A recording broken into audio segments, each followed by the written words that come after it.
दोस्तों, काश ऐसी कोई व्यवस्था होती कि ट्वीट करने से सारी समस्याओं के समाधान हो जाते तो भारत के अंदर बीजेपी पार्टी के द्वारा हर किसी समस्या का समाधान आसानी से कर दिया जाता, क्योंकि ट्वीट करने में बेहद माहिर है। तुरंत ट्वीट कर दिया जाता है किसी भी चीज को लेकर के, चाहे वो जमीनी स्तर पर हो पाए या ना हो पाए, ये एक अलग बात है।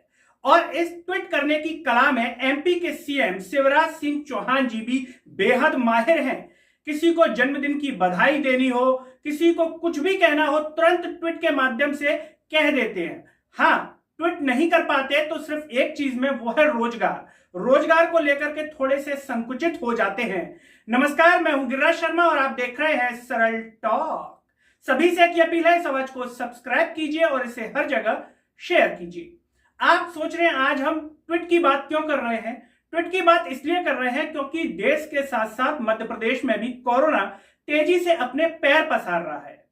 देखने में आ रहा है कि शिवराज सिंह चौहान जी जो भी कार्य कर रहे हैं उसमें विफल हो रहे हैं। कोरोना पर किसी भी प्रकार का कोई नियंत्रण उनका नजर नहीं आ रहा। 1 साल का पूरा वक्त मिला था, लेकिन ऐसा लग रहा है कि 1 साल का वक्त उन्होंने बेड़ई, समोसा, काजू कतली खाने में निकाल दिया, लेकिन कोरोना पर नियंत्रण नहीं कर पाए। उनके जो चहेते जिलाधीश हैं वो भी शायद बेड़ई समोसा में लगे रहे, लेकिन अब ऐसे दिखा रहे हैं जैसे सुपरमैन और शक्तिमान बनकर तुरंत उस पर नियंत्रण कर ही लेंगे, लेकिन विफल हो रहे हैं। आज शिवराज सिंह चौहान जी के हमने ट्वीट देखे। उन ट्वीटों को देखकर के ऐसा लग रहा था कि बस ट्विटर खुद ही जो है कोरोना का नियंत्रण कर लेगा। बातें भी ऐसी ऐसी दी जा रही हैं कि ऐसा लग रहा है कि बिल्कुल सीरियस है, चिंतित है कोरोना को रोकने के लिए। लेकिन जैसे ही आपका ध्यान उनके दमों पर जाएगा, उनकी दमों की यात्रा पर चला जाएगा, आप अंदर से कह देंगे कि ये तो नौटंकी कर रहे हैं।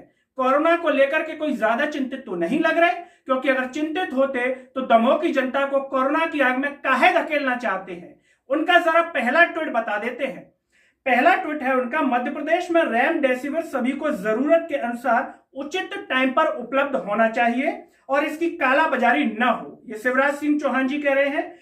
इसके लिए औषधि निरीक्षकों को निर्देश जारी कर दिए। देखिए, निर्देश जारी कर दिए उन्होंने।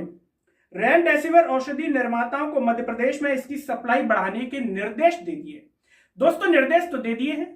हकीकत से अगर वाकिफ होना हो तो इंदौर में अगर कोई परिचित हो, भोपाल में हो, फोन लगाइएगा कि इंजेक्शन आसानी से उपलब्ध हो पा रहा है क्या, और नहीं हो पा रहा है तो क्यों नहीं हो पा रहा है। ट्वीट के माध्यम से ऐसा कह रहे हैं कि जैसे बस अब तो इंजेक्शन मिल ही जाएगा। दूसरा ट्वीट देख लेते हैं। ऑक्सीजन हर किसी के लिए आवश्यक होता है दोस्तों, बिना सांस के कैसे जीवित रहेंगे।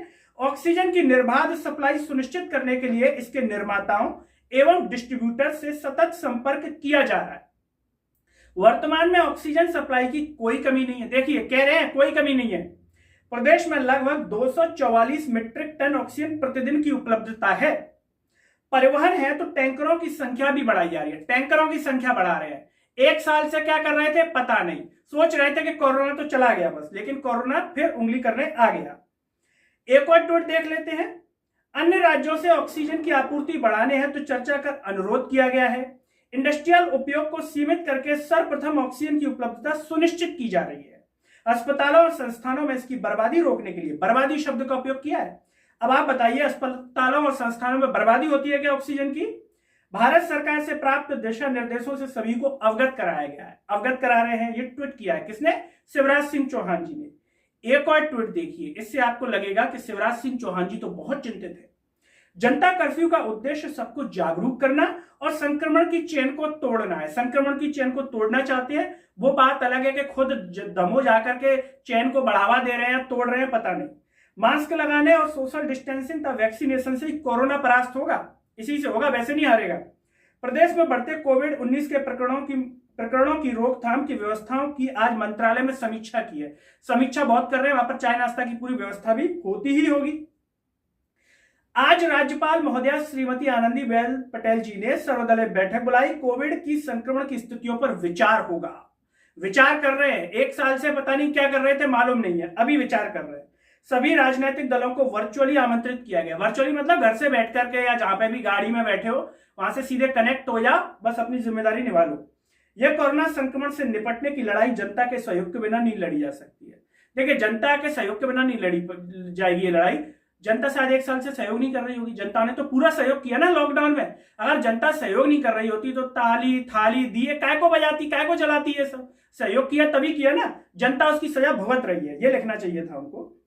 एक और ट्वीट है, प्रदेश व्यापी लॉकडाउन नहीं लगेगा। अब देखिए यहां कह रहे हैं कि लॉकडाउन नहीं लगेगा, आर्थिक गतिविधियां चालू रहेंगी ताकि लोगों की रोजी रोटी प्रभावित ना हो। यहां पे ये बात हो रही है, जनता के सक्रिय सहयोग और व्यवस्थाएं बनाकर हम इस बीमारी से लड़ रहे हैं और विश्वास है कि हम जल्दी इस पर काबू पाएंगे। 1 साल कम था, जल्द काबू पा लेंगे, और नहीं पा पाएंगे तो अगली साल फिर मार्च में यही फुंतरू अपना देंगे और लॉकडाउन लगा देंगे। आप घर में बैठे रहिएगा और फिर से माफी मांग लेंगे ट्विटर पे आके। अब दोस्तों सबसे बड़ी बात यह आ रही है कि यही समझ में नहीं आ रहा है कि जनता किस बात पर यकीन करे।